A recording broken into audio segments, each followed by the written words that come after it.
ایک خاص طبقے کو کچھ رعایت دی ہے، عوام کو، متوسط طبقے کو اس بجٹ میں کوئی رعایت دکھائی نہیں دیتی۔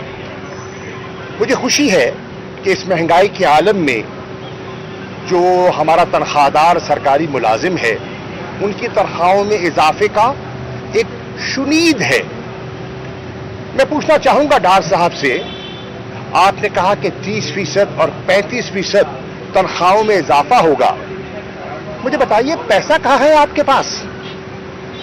مجھے بتائیے یہ پیسہ کہاں ہے؟ اور جب آپ نے 30 سے 35% اضافہ کر دیا تو آج سندھ کا بجٹ آئے گا اور جو صوبائی بجٹ آئیں گے، کیا ان کو اپنے صوبائی ملازمین کی تنخواہوں پر نظر ثانی نہیں کرنی ہوگی؟ اور اگر وہ اپنی تنخواہوں پر نظر ثانی اور پینشنز پر نظر ثانی کریں گے تو آپ نے اپنے بجٹ ڈاکومنٹ میں جو 650 ارب کا سرپلس شو کیا ہے وہ کہاں جائے گا؟ وہ کہاں سے آئے گا؟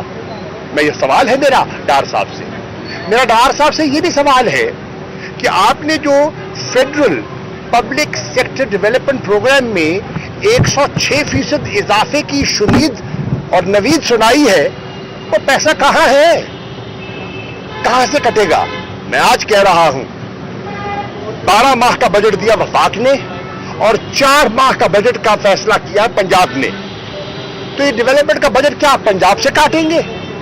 کیا پنجاب کے جو ترقیاتی رقوم ہیں وہ جو بجٹ پیش ہوگا وہاں سے کٹے گا؟ یہ قوم کے ساتھ مذاق کیا جا رہا ہے۔ آپ نے جو فسکل ڈیفیسٹ کی بات کی ہے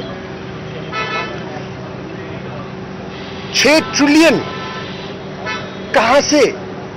مجھے بتائیے، جو آپ نے ریونیوز کی بات کی ہے، آپ نے کہا ہے اس سال کے ٹارگٹ آپ اچیو نہیں کر سکے اور اپنا ٹارگٹ بڑھا دیا، اور ایک اندیا دیا ہے کہ ٹیکس ریونیو اور نان ٹیکس ریونیو میں 1.3% بوئنسی آئے گی۔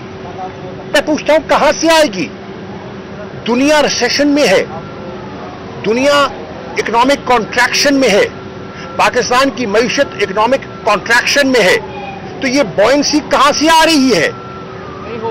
یہ جو آپ کا ایکسٹرنل فلوز کا آپ نے ذکر کیا ہے وہ بندوبست کہاں ہے؟ یہ جو آپ نے تقریباً 24 ارب ڈالر جو اگلے فسکل ایئر میں جو آپ نے جمع کرنے ہیں وہ کہاں ہیں؟ جو 6 بلین کی آپ نے ان سے وعدہ کیا تھا وہ تو وہ نہ ہو سکے، 2 بلین کی اس میں شارٹ فال ہے، تو یہ 24 بلین کہاں ہے؟ اسحاق ڈار صاحب، آپ پاکستان کے اکنامک ہٹ مین ہیں۔ ڈار صاحب، آپ نے پاکستان کی معیشت کو افسوس سے کہنا پڑ رہا ہے ایک ڈیفالٹ کی طرف، اللہ نہ کرے ایک ساورن ڈیفالٹ کی طرف اس بجٹ کے ذریعے آپ نے دھکیل دیا ہے، اور آپ دیکھیں گے جب اس کا پورا مطالعہ کیا جائے گا اور اس پہ بات کی جائے گی تو پوری حقائق سامنے آ جائے گی۔ چھوٹا سا سوال ہے سر، یہ بتائیے گا کہ اکتوبر میں الیکشن کی باتیں ہو رہی ہیں، اگست میں بجٹ میں آپ کو لگتا ہے الیکشن ہوں گے یا آگے ہے؟ دیکھیے عرض یہ ہے، انہوں نے بجٹ میں 48 ارب روپے الیکشن کا رکھا ہے نا، تو اس سے تو اندازہ یہی لگایا جا سکتا ہے کہ الیکشن ہوگا۔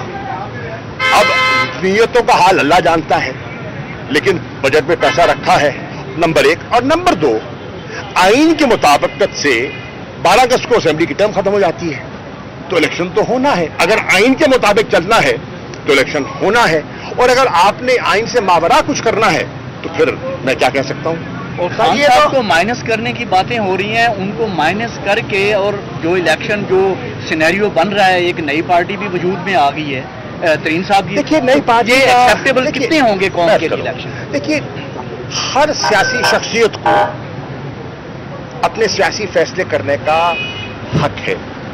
جن دوستوں نے فیصلہ کیا ان میں بڑے بڑے نام ہیں، بڑے وزنی سیاستدان ہیں، یہ ان کا استحقاق ہے، انہوں نے اپنا استحقاق استعمال کیا ہے اور انہوں نے اپنا ایک جماعت کا اعلان کر دیا۔ میں اس کے بارے میں صرف اتنا کہنا چاہوں گا، ایک مریض کو